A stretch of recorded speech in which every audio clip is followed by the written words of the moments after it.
If you need to target iOS versions 15.6 and below, or equivalent macOS, tvOS, and watchOS operating systems, there's one particular thing that is not animatable that honestly seems like it ought to be, and that's foreground color.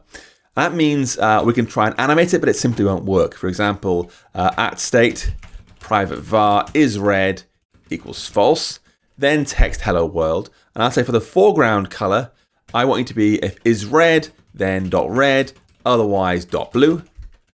Then a font of large title dot bold, so you can see it but easily on the screen. And on tap gesture with animation is red dot toggle. Like that. And it'll animate in theory between red and blue, and it will do here in iOS 16. But in 15.6 and earlier, down to 14, 13, it simply won't work. You will not be able to animate foreground color like that. Only in 16.0 and later will that work.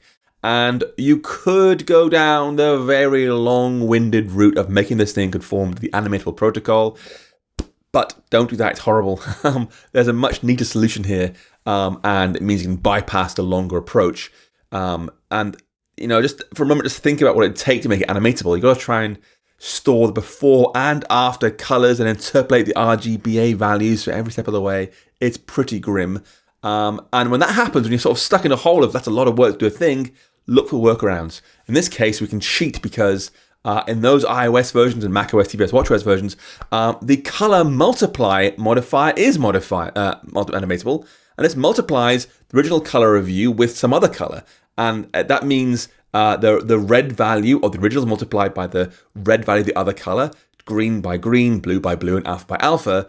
And if we use white as our original color, then multiplying by any other color will return that same color. So multiplying red 1 by the colors 1, green 1 by the colors green, and blue 1 by the colors blue. And so if we're trying to get the text a white color, we might say up here, you have a foreground color of white, and then change this one here, foreground color, sorry. This one here needs to be a color multiply.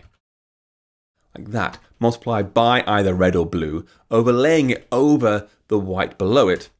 And now that will animate in iOS 16 and 15, 14, and 13 without having to go into the mess of handling RGBA and whatever with custom modifiers. If you want to have that wrapped up neatly, again, it's a good idea. You'd say something like extension on view, func animatable foreground color. Color is a color, and then return some view with self of foreground color white, and then color multiply by that color.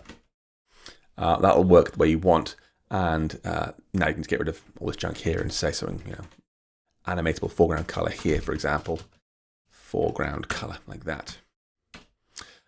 Fortunately for all of us, the foreground color modifier is animatable in iOS 16.0 and later.